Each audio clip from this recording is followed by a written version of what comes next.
Hi friends, welcome to PSC beginners. ഇന്നത്തെ നമ്മുടെ class വന്നിട്ട് മലയാളി മെമ്മോറിയലും അതിനെതിരായി വന്ന എതിർ മെമ്മോറിയലും പിന്നെ ഈഴവ മെമ്മോറിയലിനെ കുറിച്ചുമാണ്.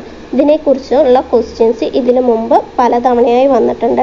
ഈ മലയാളി മെമ്മോറിയൽ, ഈഴവ മെമ്മോറിയൽ എന്നിവയെക്കുറിച്ചുള്ള ക്വസ്റ്റ്യൻസ് നമ്മുടെ തിരുവിതാംകൂർ രാജാക്കന്മാരുടെ കുറിച്ചുള്ള ഭാഗങ്ങളിൽ വരുമ്പോഴും ചോദിച്ചിട്ടുള്ളതാണ്.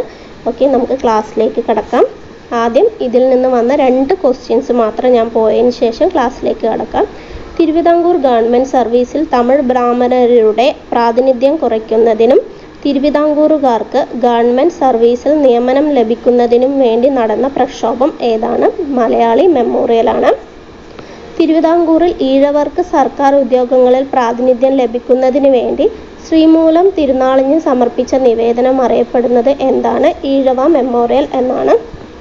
ഓക്കെ, നമുക്കിനി നമ്മുടെ മലയാളി മെമ്മോറിയലിലേക്ക് കടക്കാം. ആദ്യം മൊത്തത്തിൽ ഇതെന്താണ് കാര്യം എന്ന് ഞാൻ പറയാം. പണ്ട് തിരുവിതാംകൂറിൽ ഉദ്യോഗങ്ങളെല്ലാം കൂടുതലായി ഭരിച്ചിട്ടുണ്ടായിരുന്ന ഉദ്യോഗങ്ങളിൽ ഉണ്ടായിരുന്നത് ആരാണെന്ന് ചോദിച്ചാൽ വിദേശികളായ തമിഴ് ബ്രാഹ്മണരായിരുന്നു. നമുക്കറിയാം, വിദേശികൾ എന്ന് ഉദ്ദേശിച്ചത് തിരുവിതാംകൂർ ഒരു നാട്ടുരാജ്യമായിരുന്നല്ലോ. അങ്ങനെ നോക്കുമ്പോൾ വിദേശികളായ തമിഴ് ബ്രാഹ്മണരായിരുന്നു തിരുവിതാംകൂറിലെ ഉദ്യോഗങ്ങളെല്ലാം വഹിച്ചിരുന്നത് തന്നെ. ആ തമിഴ് ബ്രാഹ്മണരെക്കാൾ യോഗ്യതയുള്ളവരും ഉണ്ടായിരുന്നു. അവരോടൊപ്പം തന്നെ യോഗ്യതയുള്ള തിരുവിതാംകൂറുകാർ ഉണ്ടായിട്ട് കൂടി അതിൽ മേധാവിത്വം സൃഷ്ടിച്ചിരുന്നത് എന്ന് പറയുന്നത് ഈ തമിഴ് ബ്രാഹ്മണരാണ്.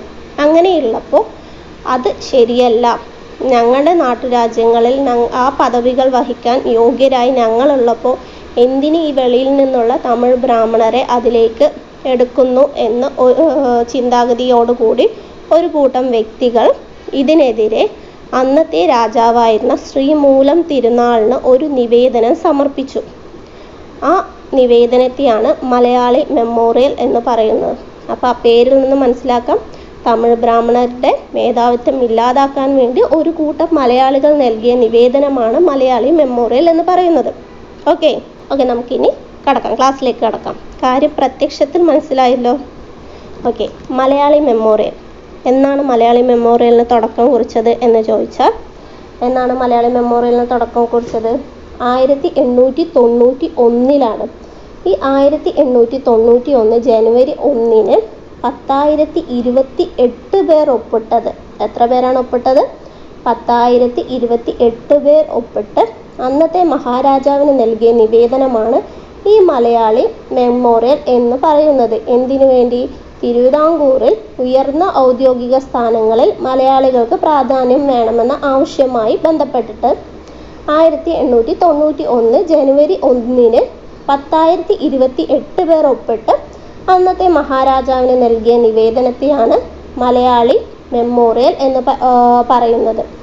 എന്തിനെതിരെയാണെന്ന് ചോദിച്ചാൽ, തിരുവിതാംകൂറിലെ ഉയർന്ന ഔദ്യോഗിക പദവികൾ വഹിച്ചിരുന്ന തമിഴ് ബ്രാഹ്മണർ അവരെ മാറ്റി നമ്മുടെ മലയാളികളെ അതിലേക്ക് കൊണ്ടുവരാൻ വേണ്ടിയിട്ട്.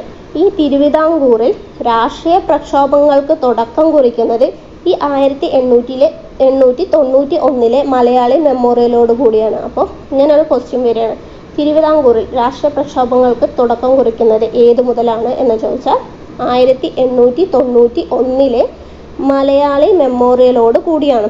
ഈ മലയാളി മെമ്മോറിയൽ ആർക്കാണ് സമർപ്പിച്ചത് എന്ന് ചോദിച്ചാൽ ശ്രീമൂലം തിരുനാളിനാണ് സമർപ്പിച്ചത്. അപ്പോൾ ശ്രീമൂലം തിരുനാളിൻ്റെ കാലഘട്ടം പറയുന്നത് എപ്പോഴാണെന്ന് നമുക്കറിയാം. 1885 to 1924 വരെയാണ് ശ്രീമൂലം തിരുനാളിൻ്റെ കാലഘട്ടം എന്ന് പറയുന്നത്. 1885 to 1924. അപ്പോൾ 1891 ശ്രീമൂലം തിരുനാളിന് ഈ മെമ്മോറിയൽ സമർപ്പിച്ചത്. ഇത് സമർപ്പിക്കുമ്പോഴുള്ള തിരുവിതാംകൂർ ദിവാൻ ആരാണ് എന്ന് ചോദിച്ചാൽ ടി രാമറാവു ആയിരുന്നു. അപ്പോൾ മലയാളി മെമ്മോറിയലുമായി ബന്ധപ്പെട്ട 2 പേരുടെ പേരാണ് ഞാനിപ്പോൾ പറഞ്ഞത്. ഒന്ന് ശ്രീമൂലം തിരുനാളും, 2 ദിവാനായിരുന്ന ടി മാധവറാവു. ഇതെന്തുകൊണ്ടാണ് ഈ പേരുകൾ എടുത്ത് പറയുന്നത് ചോദിച്ചാൽ, ഇതിനു മുമ്പ് ഈ മലയാളി മെമ്മോറിയലുമായി ബന്ധപ്പെട്ട കുറച്ച് പേരുടെ പേര് തന്നിട്ട് ഇതിൽ ബന്ധമില്ലാത്തവർ ചോദിച്ചിട്ടുണ്ടായിരുന്നു. പക്ഷെ അതിൽ ഈ വ്യക്തികളെ ചോദിച്ചിട്ടില്ല. ഞാൻ എന്തുകൊണ്ടാണ് ഇത് പറഞ്ഞത്? കാരണം PSC എങ്ങനെ വേണമെങ്കിലും എവിടുന്ന് വേണമെങ്കിലും ക്വസ്റ്റ്യൻ ചോദിക്കുക. അപ്പോൾ ഇതിൽ പ്രധാനപ്പെട്ട കുറച്ച് ആൾക്കാരുടെ പേര് പഠിച്ചു വെക്കാൻ വേണ്ടി പറഞ്ഞതാണ്. അപ്പോൾ ശ്രീമൂലം തിരുനാൾ മഹാരാജാവിന് അന്നത്തെ ദിവാനായിരുന്നത് ടി രാമറാവു ആയിരുന്നു. ഇനി നമുക്ക് മലയാളി മെമ്മോറിയൽ നോക്കാം. മലയാളി മെമ്മോറിയൽ. ഈ മലയാളി മെമ്മോറിയലിന് നേതൃത്വം നൽകിയത് ആരാണ് എന്ന് ചോദിച്ചാൽ ബാരിസ്റ്റർ GP പിള്ളയാണ്. മലയാളി മെമ്മോറിയലിന് നേതൃത്വം നൽകിയത് ആരാണ്?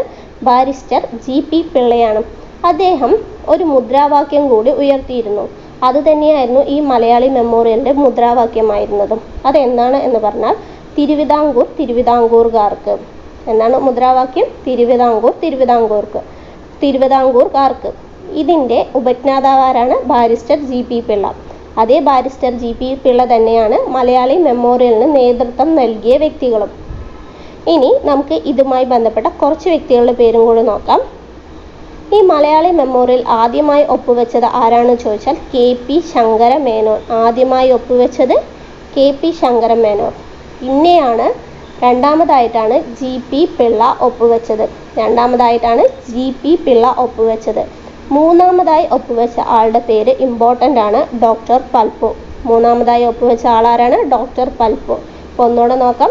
മലയാളി മെമ്മോറിയലിന് ആദ്യമായി ഒപ്പുവെച്ചത് KP ശങ്കരമേനോൻ, രണ്ടാമതായി GP പിള്ള, മൂന്നാമതായി ഡോക്ടർ പൽപ്പു എന്നിവരാണ് ഒപ്പിട്ടത്. ഇതിലെ തന്നെ പ്രധാന നേതാക്കന്മാർ വേറെ ആരൊക്കെയാണ് എന്ന് ചോദിച്ചാൽ ഈ KP Shankara Menon, GP Pillai, doctor Palpu ഇവരല്ലാതെ CV രാമൻ പിള്ള, പിന്നെ കാവാലം നീലകണ്ഠ പിള്ള ഇവരും ഇതിൽ ഇമ്പോർട്ടൻ്റ് ആയവരാണ്. ഒന്നുകൂടെ ഇത് ഓടിച്ചു നോക്കാം. മലയാളി മെമ്മോറിയൽ സമർപ്പിച്ചത് 1891 ജനുവരി 1 10,028 പേർ ഒപ്പിട്ടിട്ട് ശ്രീമൂലം തിരുനാളിന് ആ സമയത്തെ ദിവാനായിരുന്നത് ടി രാമറാവു ആയിരുന്നു. ഇതിൻ്റെ മുദ്രാവാക്യമായിരുന്നത് തിരുവിതാംകൂറുകാർക്ക് എന്നായിരുന്നു. മലയാളി മെമ്മോറിയലിന് നേതൃത്വം നൽകിയത് ആരാണെന്ന് ചോദിച്ചാൽ ബാരിസ്റ്റർ GP പിള്ളയാണ്. ഈ മുദ്രാവാക്യത്തിൻ്റെ ഉപജ്ഞാതാവും ബാരിസ്റ്റർ GP പിള്ളയാണ്. ഈ മലയാളി മെമ്മോറിയൽ ആദ്യമായി ഒപ്പുവെച്ചത് KP ശങ്കരമേനോനായിരുന്നു. രണ്ടാമതായി ഒപ്പുവെച്ചത് GP പിള്ളയും മൂന്നാമതായി ഒപ്പുവെച്ചത് ഡോക്ടർ പൽപ്പു ആയിരുന്നു. അതുപോലെ തന്നെ ഇമ്പോർട്ടൻ്റ് ആയ 2 പേരായിരുന്നു. ആരൊക്കെയാണ്? കാവാലം നീലകണ്ഠ പിള്ള, CV രാമൻ എന്നത്. CV രാമൻ എന്തുകൊണ്ട് ഇതിൽ ഇമ്പോർട്ടൻ്റ് ആയി വരുന്നത് എന്ന് പറഞ്ഞാൽ എന്തുകൊണ്ടാണ് ഇമ്പോർട്ടൻ്റ് ആയി വരുന്നത്? ഈ മലയാളി മെമ്മോറിയലിൻ്റെ പതാകവാഹനും സാഹിത്യകാരനുമായ വ്യക്തിയാണ് CV രാമൻ എന്ന് പറയുന്നത്. അപ്പോൾ മലയാളി മെമ്മോറിയലുമായി ബന്ധപ്പെട്ട സാഹിത്യകാരൻ ആരാണ് എന്ന് ചോദിച്ചാൽ CV രാമൻ പിള്ളയാണ്. സാഹിത്യകാരൻ, മലയാളി മെമ്മോറിയലുമായി ബന്ധപ്പെട്ട സാഹിത്യകാരനാണ് CV രാമൻ പിള്ള എന്ന് പറയുന്നത്. അദ്ദേഹം തൻ്റെ പത്രമായ മിതഭാഷയിൽ മലയാളി മെമ്മോറിയലിനെ കുറിച്ച് ഒരു എഡിറ്റോറിയലും അതുപോലെ ലേഖനങ്ങളും എഴുതിയിട്ടുണ്ട്. അപ്പോൾ അദ്ദേഹത്തിൻ്റെ പത്രമായ മിതഭാഷയിൽ എന്തെഴുതിയിട്ടുണ്ട്? എഡിറ്റോറിയലും ലേഖനങ്ങളും മലയാളി മെമ്മോറിയലിനെ കുറിച്ച് എഴുതിയിട്ടുണ്ട്. ഇത് പിന്നീട് വിദേശികളുടെ മേധാവിത്വം എന്ന രീതിയിൽ ഒരു പുസ്തകമായി പ്രസിദ്ധീകരിക്കുകയും ചെയ്തിട്ടുണ്ട്. അതുപോലെ തന്നെ ഈ മലയാളി മെമ്മോറിയലുമായി ഇമ്പോർട്ടൻ്റ് ആയ ഒരു വ്യക്തിയാണ് നോർട്ടൺ എന്ന് പറയുന്നത്. ആരാണ് നോർട്ടൺ എന്ന് ചോദിച്ചാൽ മലയാളി മെമ്മോറിയലിന് നിയമോപദേശം നൽകിയ ഇംഗ്ലീഷുകാരനാണ് നോർട്ടൺ. അപ്പം മലയാളി മെമ്മോറിയലുമായി ബന്ധപ്പെട്ട വിദേശി ആരാണ് ചോദിച്ചാൽ നോർട്ടൺ ആണ്. അദ്ദേഹം എന്താണ് ചെയ്തത് ചോദിച്ചാൽ മലയാളി മെമ്മോറിയലിന് നിയമോപദേശം നൽകുകയായിരുന്നു ചെയ്തിട്ടുണ്ടായിരുന്നത്. അതുപോലെ തന്നെ നമ്മൾ പറഞ്ഞു ഈ CV രാമൻ പിള്ളയാണ് എഡിറ്റോറിയലും ലേഖനങ്ങളും എഴുതിയത്, വിദേശ മേധാവിത്വം എന്ന പുസ്തകം എഴുതിയത് എന്നൊക്കെ പറഞ്ഞു. എന്നാൽ തിരുവിതാംകൂറുകാർക്ക് എന്ന ലഘുലേഖ ആരാണ് എഴുതിയത് എന്ന് ചോദിച്ചാൽ അത് GP പിള്ളയാണ്. ആരാണ്? GP പിള്ളയാണ് എഴുതിയത്. അപ്പോൾ ഇതാണ് മലയാളി മെമ്മോറിയലിനെ കുറിച്ചിട്ട് പറയാനുള്ളത്. ഒന്നുകൂടെ നോക്കാം. മലയാളി മെമ്മോറിയൽ എന്നാൽ തിരുവിതാംകൂർ ഉദ്യോഗങ്ങൾക്ക് വിദേശി ബ്രാഹ്മണർക്കുണ്ടായിരുന്ന അമിത പ്രാധാന്യം ഇല്ലാതാക്കുന്നതിനായി GP പിള്ളയുടെ നേതൃത്വത്തിൽ 10,028 പേർ ഒപ്പിട്ട ഒരു നിവേദനം 1891 ജനുവരി 1 തിരുവിതാംകൂർ രാജാവായിരുന്ന ശ്രീമൂലം തിരുനാളിന് സമർപ്പിച്ചു. ഇതിൻ്റെ ലക്ഷ്യം എന്തായിരുന്നു പറഞ്ഞാൽ ഉന്നത ജോലികളിൽ നമ്മുടെ തിരുവിതാംകൂറിൽ ഉള്ളവർക്ക് തന്നെ മേധാവിത്വം നൽകുക, പ്രാധാന്യം നൽകുക എന്നതായിരുന്നു ഇതിൻ്റെ ലക്ഷ്യം. ഈ മലയാളി മെമ്മോറിയൽ ആദ്യം ഒപ്പുവെച്ചത് ആരാണെന്ന് ചോദിച്ചാൽ KP ശങ്കരമേനോനും, രണ്ടാമത് ഒപ്പുവെച്ചത് ആരാണെന്ന് ചോദിച്ചാൽ GP പിള്ളയും, മൂന്നാമത് ഒപ്പുവെച്ചത് ആരാണെന്ന് ചോദിച്ചാൽ ഡോക്ടർ പൽപ്പുവാണ്. ഈ മലയാളി മെമ്മോറിയലിൻ്റെ പിന്നിൽ പ്രവർത്തിച്ച സാഹിത്യകാരൻ ആരാണെന്ന് ചോദിച്ചാൽ CV രാമൻ പിള്ളയാണ്. തിരുവിതാംകൂറുകാർക്ക് എന്ന ലഘുലേഖ എഴുതിയത് മലയാളി മെമ്മോറിയലിന് നേതൃത്വം നൽകിയത്, തിരുവിതാംകൂറുകാർക്ക് എന്ന ലഘുലേഖ എഴുതിയത് എന്നതെല്ലാം ആരാ ചെയ്തത് എന്ന് ചോദിച്ചാൽ അത് GP പിള്ളയാണ്. അതുപോലെ തന്നെ മലയാളി മെമ്മോറിയലുമായി ബന്ധപ്പെട്ട ഒരു ഇംഗ്ലീഷുകാരൻ ആരാണെന്ന് ചോദിച്ചാൽ അത് നോർട്ടനാണ്. അദ്ദേഹം എന്താ ചെയ്തത് ചോദിച്ചാൽ മലയാളി മെമ്മോറിയലിന് നിയമോപദേശം നൽകുകയാണ് ചെയ്തിട്ടുള്ളത്. ഇതാണ് മലയാളി മെമ്മോറിയലിനെ കുറിച്ച് പറയാനുള്ളത്. അതുപോലെ തന്നെ മലയാളി മെമ്മോറിയലിൻ്റെ 125-ാം വാർഷികം ആചരിച്ചത് എന്നാണ് എന്ന് ചോദിച്ചാൽ 2016-നാണ്. ഓക്കെ, ഇനി നമുക്ക് എതിർ മെമ്മോറിയൽ നോക്കാം. എന്താണ് എതിർ മെമ്മോറിയൽ എന്ന് പറയുന്നത്? അപ്പോൾ മലയാളി മെമ്മോറിയൽ, എതിർ മെമ്മോറിയൽ എന്ന് പറഞ്ഞാൽ എന്താണ്? അതിന് എതിരായി വന്ന മെമ്മോറിയലാണ് എതിർ മെമ്മോറിയൽ എന്ന് പറയുന്നത്. അതായത് ഈ തമിഴന്മാരുടെ മേധാവിത്വം, തമിഴ് ബ്രാഹ്മണരുടെ മേധാവിത്വം കുറയ്ക്കാൻ വേണ്ടിയിട്ടാണ് ഈ മലയാളി മെമ്മോറിയൽ വന്നത്. ആ മലയാളി മെമ്മോറിയലിനെ തകർക്കുക എന്ന ഉദ്ദേശത്തോടെ തമിഴ് ബ്രാഹ്മണരും അതുപോലെ ഹിന്ദു മലയാളികളും ക്രൈസ്തവ മലയാളികളും അങ്ങനെ കുറേ വിഭാഗത്തിലുള്ള ആളുകളും കൂടി ചേർന്ന് ഒപ്പിട്ട ഒരു മെമ്മോറിയൽ 1891 ജൂൺ 3-ന് അതേ രാജാവായിരുന്ന ശ്രീമൂലം തിരുനാളിന് സമർപ്പിച്ചു. ഇതാണ് എതിർ മെമ്മോറിയൽ എന്ന് പറയുന്നത്. അപ്പം മലയാളി മെമ്മോറിയൽ എന്നായിരുന്നു? 1891 ജനുവരി 1-നായിരുന്നു. അതിനെ എതിർത്ത് വന്ന എതിർ മെമ്മോറിയൽ എന്നായിരുന്നു? 1891 അതേ വർഷത്തിൽ തന്നെ ജൂൺ 3-ന് ബാക്കി ഇത്രയും വ്യക്തികൾ ചേർന്ന് ഈ തമിഴ് ബ്രാഹ്മണരും ഹിന്ദു മലയാളി ക്രൈസ്തവ മലയാളികൾ ബാക്കിയുള്ള വിഭാഗത്തിൽപ്പെട്ട ആൾക്കാരൊക്കെ ചേർന്നുകൊണ്ട് 1891 ജൂൺ 3-ന് തിരുവിതാംകൂർ രാജാവായിരുന്ന ശ്രീമൂലം തിരുനാളിന് സമർപ്പിച്ചു. ഇതിനെയാണ് എതിർ മെമ്മോറിയൽ എന്ന് പറയുന്നത്. അപ്പം ഈ എതിർ മെമ്മോറിയലിൻ്റെ പ്രധാന നേതാക്കൾ ആരൊക്കെയായിരുന്നു ചോദിച്ചാൽ ഈ രാമയ്യറും രാമനാഥ റാവുവുമായിരുന്നു. ആരൊക്കെയായിരുന്നു? ഈ രാമയ്യർ, രാമനാഥ റാവു എന്നിവരായിരുന്നു. ഓക്കെ, അടുത്തത് ഈഴവ മെമ്മോറിയൽ. 2 ഈഴവ മെമ്മോറിയൽ ഉണ്ട്. 1-ാം ഈഴവ മെമ്മോറിയലും 2-ാം ഈഴവ മെമ്മോറിയലും. ഈ 1-ാം ഈഴവ മെമ്മോറിയൽ വന്നത് 1896-ലാണ്. 2-ാം ഈഴവ മെമ്മോറിയൽ വന്നത് 1900-ലുമാണ്. ഇതിൽ 1-ാം ഈഴവ മെമ്മോറിയൽ സമർപ്പിക്കപ്പെട്ടത് ശ്രീമൂലം തിരുനാളിനും 2-ാം ഈഴവ മെമ്മോറിയൽ സമർപ്പിക്കപ്പെട്ടത് കഴ്സൺ പ്രഭുവിനായിരുന്നു. എന്നാൽ ഈ രണ്ടും വിജയിച്ചിട്ടില്ല. നമുക്ക് നോക്കാം ഈഴവ മെമ്മോറിയൽ എന്താണെന്ന്. 1-ാം ഈഴവ മെമ്മോറിയൽ അതിൻ്റെ വർഷം എന്നായിരുന്നു? 1896 സെപ്റ്റംബർ 3.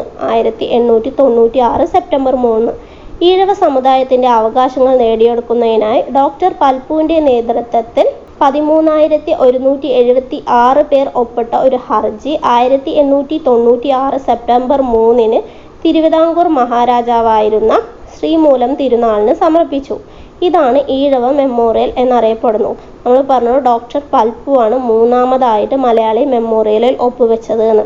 അപ്പോൾ അതിൻ്റെ തന്നെ ഒരു എന്താ പറയുക പ്രചോദനം ഉൾക്കൊണ്ടുകൊണ്ട് എന്ന് വേണമെങ്കിൽ നമുക്ക് പറയാം ഈഴവ മെമ്മോറിയൽ വന്നത് എന്ന്. ഈ ഡോക്ടർ പൽപു അറിയപ്പെടുന്നത് എങ്ങനെയാണ്? ഈഴവരുടെ രാഷ്ട്രീയ നേതാവ് എന്നറിയപ്പെടുന്നതാണ് ഡോക്ടർ പൽപു. ഈഴവർക്ക് വേണ്ടി പോരാടിയ ഒരു വ്യക്തിയാണ് ഡോക്ടർ പൽപു എന്ന് പറയുന്നത്. അപ്പോൾ ഈഴവ മെമ്മോറിയലിലെ നേതാവായിരുന്നു ഡോക്ടർ പൽപു ആണ്. അതിൽ വർഷം 1896-ലാണ് സെപ്റ്റംബർ 3-നാണ് അത് ശ്രീമൂലം തിരുനാളിന് സമർപ്പിച്ചത്. ആ സമയത്തെ ദിവാൻ എന്ന് പറയുന്നത് ശങ്കര സുബ്ബയ്യ ആയിരുന്നു. ആരായിരുന്നു? ശങ്കര സുബ്ബയ്യ ആയിരുന്നു. മലയാളി മെമ്മോറിയലിൻ്റെ സമയത്തെ ദിവാൻ എന്ന് പറയുന്നത് T. രാമ റാവു ആയിരുന്നു. ഈഴവ മെമ്മോറിയൽ ആകുമ്പോഴത്തേനും ആ സമയത്തെ ദിവാൻ എന്ന് പറയുന്നത് ശങ്കര സുബ്ബയ്യ ആയി. ഇതിൽ ഒപ്പുവെച്ചവരുടെ എണ്ണം 13,176 ആണ്. അപ്പോൾ എന്താണ് 2-ാം ഈഴവ മെമ്മോറിയൽ? നമ്മൾ ഈ 1-ാം ഈഴവ മെമ്മോറിയൽ സമർപ്പിച്ചുവെങ്കിൽ കൂടി അത് തള്ളിക്കളയുകയാണ് ഉണ്ടായത്. അങ്ങനെയായപ്പോൾ ഈ 2-ാം ഈഴവ മെമ്മോറിയൽ 1900-ൽ ഈ സർക്കാർ ഒന്നും ഗവൺമെൻറ് ഇവർക്ക് വേണ്ടി ഒന്നും ചെയ്യുന്നില്ല എന്നുള്ളത് കാലത്തിൽ എന്ത് ചെയ്തു? 1900-ൽ കഴ്സൺ പ്രഭുവിൻ്റെ ഒരു കേരള സന്ദർശനം ഉണ്ടായിട്ടുണ്ടായിരുന്നു 1900-ൽ. ആ സമയത്ത് അവർ ഇതേ ഈഴവ മെമ്മോറിയൽ, 2-ാം ഈഴവ മെമ്മോറിയൽ, ഇതേ Ezhava memorial doctor Palpu Curzon പ്രഭുവിന് സമർപ്പിക്കുകയുണ്ടായി. അപ്പോൾ 1-ാം ഈഴവ മെമ്മോറിയൽ പരാജയമായതുകൊണ്ട് തന്നെ ഈ 1900-ൽ കഴ്സൺ പ്രഭു കേരള സന്ദർശന വേളയിൽ ഡോക്ടർ പൽപു എന്ത് ചെയ്തു? ഇതേ ഈഴവ മെമ്മോറിയൽ, 2-ാം ഈഴവ മെമ്മോറിയലായിട്ട് 1900-ൽ കഴ്സൺ പ്രഭുവിന് സമർപ്പിച്ചു. എന്നാൽ കേഴ്സൺ പ്രഭുവും ഇങ്ങനെയുള്ള കാര്യങ്ങളിൽ അവരെ ഇടപെടുന്നില്ല എന്നുള്ള ഉദ്ദേശത്തോടെ തന്നെ നിങ്ങളും നിങ്ങളുടെ മഹാരാജാവും എന്താണെന്ന് വെച്ചാൽ അങ്ങനെ ചെയ്തു എന്നുള്ള നിലപാടെടുത്തുകൊണ്ട് അദ്ദേഹവും ഇതിനെ അവഗണിക്കുകയാണ് ഉണ്ടായത്. ഓക്കെ, അപ്പോൾ ഒന്നാം ഈഴവ മെമ്മോറിയൽ, രണ്ടാം ഈഴവ മെമ്മോറിയൽ, എതിർ മെമ്മോറിയൽ, മലയാളി മെമ്മോറിയൽ എന്നിവയായിരുന്നു ഇന്നത്തെ ക്ലാസ് എന്ന് പറയുന്നത്. ഇനി നമുക്ക് ഇതിൽ പറഞ്ഞ ഇമ്പോർട്ടൻ്റ് ആയ കുറച്ച് പേരിൻ്റെ പേര് നോക്കാം. ആരൊക്കെയാണെന്ന് ചോദിച്ചാൽ, ഒന്ന് Sreemoolam Thirunal, doctor Palpu, barrister GP Pillai. അതിൽ ശ്രീമൂലം തിരുനാളിനെ കുറിച്ച് നോക്കാം. ശ്രീമൂലം തിരുനാളിൻ്റെ കാലഘട്ടം എപ്പോഴായിരുന്നു? 1885 മുതൽ 1924 വരെയായിരുന്നു ശ്രീമൂലം തിരുനാളിൻ്റെ കാലഘട്ടം എന്ന് പറയുന്നത്. ഈ ശ്രീമൂലം തിരുനാളിൻ്റെ കാലത്തുണ്ടായ ഇമ്പോർട്ടൻ്റ് ആയ കാര്യങ്ങൾ പറയാം. പ്രാഥമിക വിദ്യാഭ്യാസം സൗജന്യമാക്കിയ തിരുവിതാംകൂർ രാജാവാണ് ഇദ്ദേഹം. ശ്രീമൂലം തിരുനാളാണ് പ്രാഥമിക വിദ്യാഭ്യാസം സൗജന്യമാക്കിയ തിരുവിതാംകൂർ രാജാവ് എന്ന് പറയുന്നത്. അതുപോലെ തന്നെ ഇദ്ദേഹം പിന്നോക്ക സമുദായത്തിലെ കുട്ടികൾക്ക് സർക്കാർ സ്കൂളുകളിൽ പ്രവേശനം അനുവദിക്കുകയും ഉണ്ടായി. പ്രാഥമിക വിദ്യാഭ്യാസം സൗജന്യമാക്കിയത് കൂടാതെ പിന്നോക്ക സമുദായത്തിലെ കുട്ടികൾക്ക് സർക്കാർ സ്കൂളുകളിൽ പ്രവേശനം അനുവദിച്ചതും ശ്രീമൂലം തിരുനാളായിരുന്നു. അതുപോലെ തിരുവിതാംകൂർ ലെജിസ്ലേറ്റീവ് കൗൺസിലിൽ നിലവിൽ വന്നത് ഇദ്ദേഹത്തിൻ്റെ കാലത്താണ്. 1888 മാർച്ച് 30-നായിരുന്നു. 1888 മാർച്ച് 30-നായിരുന്നു. 1904-ലാണ് Travancore legislative council Sreemoolam popular അസംബ്ലിയായി, അതായത് ശ്രീമൂലം പ്രജാസഭയായി മാറിയത്. അതിൻ്റെ ആദ്യ സമ്മേളനം നടന്നത് എപ്പോഴാണെന്ന് ചോദിച്ചാൽ 1904 ഒക്ടോബർ 24-ലായിരുന്നു. പിന്നെ അദ്ദേഹത്തിൻ്റെ കാലത്തുണ്ടായിരുന്ന പ്രധാനപ്പെട്ട സംഭവങ്ങളായിരുന്നു തിരുവിതാംകൂറിൽ വർത്തമാന പത്ര നിയമം കൊണ്ടുവന്നത്, ഫിംഗർ പ്രിന്റ് ബ്യൂറോ കൊണ്ടുവന്നത്, ഹസ്തലിഖിത ലൈബ്രറി എന്നിവ ആരംഭിച്ചതൊക്കെ ഈ ശ്രീമൂലം തിരുനാളിൻ്റെ കാലത്തായിരുന്നു. നമ്മൾ പറഞ്ഞു ഈ ശ്രീമൂലം പ്രജാസഭ വന്നത് 1904-ലായിരുന്നു എന്ന് പറഞ്ഞു. അതിൻ്റെ ആദ്യ സമ്മേളനം നടന്നത് 1904 ഒക്ടോബർ 24-നായിരുന്നു. അതിൽ എത്ര പേർ പങ്കെടുത്തു എന്ന് ചോദിച്ചാൽ 88 പേർ പങ്കെടുത്തിട്ടുണ്ടായിരുന്നു. അതുപോലെ തന്നെ അദ്ദേഹത്തിൻ്റെ കാലത്തുണ്ടായി ഇമ്പോർട്ടൻ്റ് ആയി പണി കഴിപ്പിച്ചതാണ് ഈ വിക്ടോറിയ ജൂബിലി ടൗൺ ഹാൾ എന്ന് പറയുന്നത്. തിരുവനന്തപുരത്ത് വിക്ടോറിയ ജൂബിലി ടൗൺ ഹാൾ പണി കഴിപ്പിച്ചതും ശ്രീമൂലം തിരുനാളിൻ്റെ കാലത്താണ്. അതുപോലെ തന്നെ സംസ്കൃത കോളേജ്, തിരുവനന്തപുരത്തെ സംസ്കൃത കോളേജ്, ആയുർവേദ കോളേജ്, പുരാവസ്തു കോളേജ് എന്നിവ ആരംഭിച്ചതും ശ്രീമൂലം തിരുനാളാണ്. അതുപോലെ തിരുവനന്തപുരത്തുള്ള ദുർഗുണ പരിഹാര പാഠശാല, ലോ കോളേജ്, വനിതാ കോളേജ്. അപ്പോൾ എന്തൊക്കെയാണ്? തിരുവനന്തപുരത്തെ സംസ്കൃത കോളേജ്, ആയുർവേദ കോളേജ്, പുരാവസ്തു വകുപ്പ്, തിരുവനന്തപുരത്തുള്ള ദുർഗുണ പരിഹാര പാഠശാല, ലോ കോളേജ്, വനിതാ കോളേജ്, ഹസ്തലിഖിത ലൈബ്രറി, ഇവയെല്ലാം ശ്രീമൂലം തിരുനാളിൻ്റെ കാലത്താണ്. ഈ മുല്ലപ്പെരിയാർ ഡാം ഉദ്ഘാടനം ചെയ്തതും ശ്രീമൂലം തിരുനാളിൻ്റെ കാലത്താണ്, 1895. അപ്പം മുല്ലപ്പെരിയാർ ഡാം ഉദ്ഘാടനം ചെയ്തതെന്നാണ് 1895-ലാണ്, ശ്രീമൂലം തിരുനാളിൻ്റെ കാലത്താണ്. ഇനി അടുത്തത് ഡോക്ടർ പൽപ്പു. ഡോക്ടർ പൽപ്പുവിനെ കുറിച്ച് പറഞ്ഞാൽ 1863-ലാണ് അദ്ദേഹത്തിൻ്റെ ജനനം. 1863 നവംബർ 2-നാണ് ഡോക്ടർ പൽപ്പു ജനിച്ചത്. തിരുവനന്തപുരം പേട്ടയിലാണ് അദ്ദേഹത്തിൻ്റെ ജനനം. നമുക്കറിയാം മലയാളി മെമ്മോറിയൽ, ഈഴവ മെമ്മോറിയലൊക്കെ ഉള്ളതുകൊണ്ട് തന്നെ അദ്ദേഹത്തിൻ്റെ ജന്മസ്ഥലം എവിടെയെന്ന് മനസ്സിലായല്ലോ. ഡോക്ടർ പൽപ്പു 1863 നവംബർ 2-ന് തിരുവനന്തപുരം പേട്ടയിലാണ് അദ്ദേഹം ജനിച്ചത്. അദ്ദേഹത്തിൻ്റെ വീട്ടുപേര് നെടുങ്ങോട്ട് വീട് എന്നാണ് അറിയപ്പെടുന്നത്. അദ്ദേഹത്തിൻ്റെ യഥാർത്ഥ നാമം എന്താണെന്ന് ചോദിച്ചാൽ പത്മനാഭൻ പൽപ്പു എന്നാണ്. പത്മനാഭൻ പൽപ്പു എന്നാണ് അദ്ദേഹത്തിൻ്റെ യഥാർത്ഥ നാമം. ബാല്യകാല നാമമായിരുന്നത് കുട്ടിയപ്പി എന്നാണ് അറിയപ്പെട്ടിരുന്നത്. ഈഴവ സമുദായത്തിൽ നിന്നും മെഡിക്കൽ ഡിഗ്രി എടുത്ത വ്യക്തി, അതുപോലെ ഈഴവ സമുദായത്തിൽ നിന്നുമുള്ള ആദ്യ ബിരുദധാരി എന്നൊക്കെ അറിയപ്പെടുന്നത്, ഈഴവ സമുദായത്തിൽ നിന്നും മെഡിക്കൽ ഡിഗ്രി എടുത്ത ആദ്യ വ്യക്തി എന്ന് പറയുന്നത് ഡോക്ടർ പൽപ്പു ആണ്. ഈഴവ സമുദായത്തിൽ നിന്നുള്ള ആദ്യ ബിരുദധാരി പക്ഷേ പൽപ്പുവിൻ്റെ സഹോദരനായ വേലായുധനാണ്. ഈഴവ സമുദായത്തിൽ നിന്നും ആദ്യം മെഡിക്കൽ ഡിഗ്രി എടുത്ത വ്യക്തി ഡോക്ടർ പൽപ്പുവും ഈഴവ സമുദായത്തിൽ നിന്നുള്ള ആദ്യ ബിരുദധാരി എന്ന് പറയുന്നത് അദ്ദേഹത്തിൻ്റെ സഹോദരനായ വേലായുധനുമായിരുന്നു.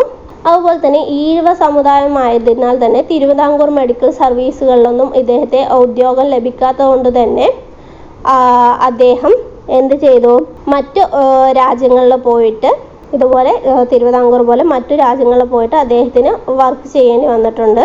മൈസൂർ ജയിൽ സൂപ്രണ്ടായി സേവനമനുഷ്ഠിച്ചത് ഇദ്ദേഹമാണ്. നമ്മൾ പറഞ്ഞു ഈഴവർക്ക് തിരുവിതാംകൂറിൽ മെഡിക്കൽ സർവീസിൽ ഇദ്ദേഹത്തിന് ഔദ്യോഗികം നിഷേധിച്ചുകൊണ്ട് തന്നെ അദ്ദേഹം മൈസൂരിൽ ജയിൽ സൂപ്രണ്ടായിട്ട് സേവനമനുഷ്ഠിച്ചിട്ടുണ്ട്. ഇദ്ദേഹത്തിൻ്റെ ഗുരുവാണ് പേട്ടയിൽ രാമൻ പിള്ള ആശാൻ എന്ന് പറയുന്നത്. അപ്പോൾ അദ്ദേഹത്തിൻ്റെ ഗുരു ആരാണ്? പേട്ടയിൽ രാമൻ പിള്ള ആശാൻ എന്നതാണ്. ഇദ്ദേഹമാണ് തിരുവിതാംകൂർ കോട്ടൈ തീയൻ തിരുവിതാംകോട്ടൈ തീയർ എന്ന പേരിൽ തനിക്കും തൻ്റെ സമുദായത്തിനും നേരിടേണ്ടി വന്ന പീഡനങ്ങളെക്കുറിച്ച് മദ്രാസ് സ്റ്റാൻഡേർഡ് പത്രത്തിൽ ലേഖന പരമ്പര എഴുതിയത്. ഇദ്ദേഹത്തിൻ്റെ പുസ്തകമാണ്. അപ്പോൾ ലേഖന പരമ്പര ഏതാണെന്ന് ചോദിച്ചാൽ തിരുവിതാംകോട്ടൈ തീയർ. ഇദ്ദേഹത്തിൻ്റെ പുസ്തകം ഏതാണ് എന്ന് ചോദിച്ചാൽ, അദ്ദേഹം രചിച്ച പുസ്തകം ഏതാണ് എന്ന് ചോദിച്ചാൽ treatment of Thiyyas in Travancore എന്നാണ് പുസ്തകത്തിൻ്റെ പേര്. Treatment of Thiyyas in Travancore എന്നാണ്. ഇദ്ദേഹം 1882 സ്വാമി വിവേകാനന്ദനെ മൈസൂരിൽ വെച്ച് കണ്ടുമുട്ടിയത്. എവിടെ വെച്ചിട്ടാണ് കണ്ടുമുട്ടിയത്?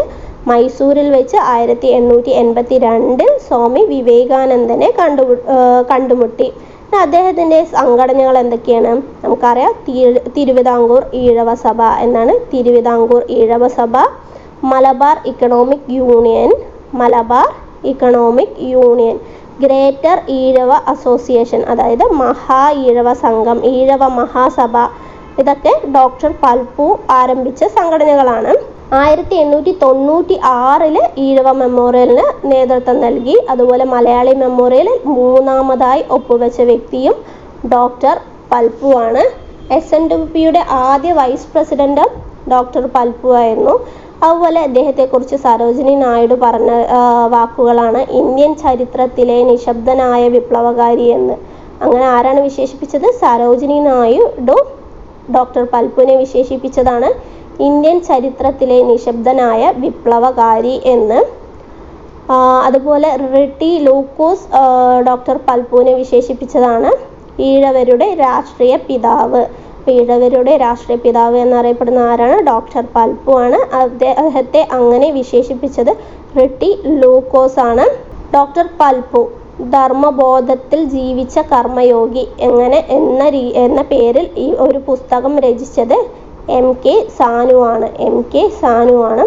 ഇദ്ദേഹം അന്തരിച്ചത് 1950 ഇന്ത്യ റിപ്പബ്ലിക് ആകുന്നതിൻ്റെ തലേ ദിവസം അന്തരിച്ച വ്യക്തിയാണ് ഡോക്ടർ പൽപ്പു. അപ്പോൾ ഡോക്ടർ പൽപ്പുവിനെ കുറിച്ച് ഇമ്പോർട്ടൻ്റ് ആയ കാര്യങ്ങൾ എന്തൊക്കെയാണെന്ന് ചോദിച്ചാൽ, അദ്ദേഹത്തിൻ്റെ ജനനസ്ഥലം തിരുവനന്തപുരം പേട്ടയിലാണ്. അതെന്താണ് അദ്ദേഹത്തിൻ്റെ വർഷം അറിഞ്ഞിരിക്കണം. 1863 നവംബർ 2. ഇടയ്ക്ക് പറഞ്ഞാൽ കുറച്ച് മുമ്പ് ഒരു എക്സാമിന് ചോദിച്ചിട്ടുണ്ടായിരുന്നു. കുറച്ച് നേതാക്കന്മാരുടെ പേര് തന്നിട്ട് ഇതിൽ ഒരേ വർഷം ജനിച്ചവർ എന്നുള്ള പേരിൽ കണ്ടുപിടിക്കാൻ തന്നിട്ടുണ്ടായിരുന്നു. അപ്പോൾ നമുക്ക് വർഷം കൂടി നോക്കാം. 1863 നവംബർ 2 ഡോക്ടർ പൽപ്പു ജനിച്ചത്. തിരുവനന്തപുരത്താണ് ജനിച്ചത്. ഈഴവ സമുദായത്തിൽ നിന്ന് മെഡിക്കൽ ഡിഗ്രി എടുത്ത ആദ്യ വ്യക്തിയാണ് ഡോക്ടർ പൽപ്പു എന്ന് പറയുന്നത്. ഡോക്ടർ പൽപ്പുവിനെ ഈഴവരുടെ രാഷ്ട്രീയ പിതാവ് എന്ന് വിളിച്ചത് റിട്ടി ലൂക്കോസ് ആണ്. ഇന്ത്യ റിപ്പബ്ലിക് ആവുന്നതിൻ്റെ തലേ ദിവസം അന്തരിച്ച നവോത്ഥാന നായകനാണ് ഡോക്ടർ പൽപ്പു.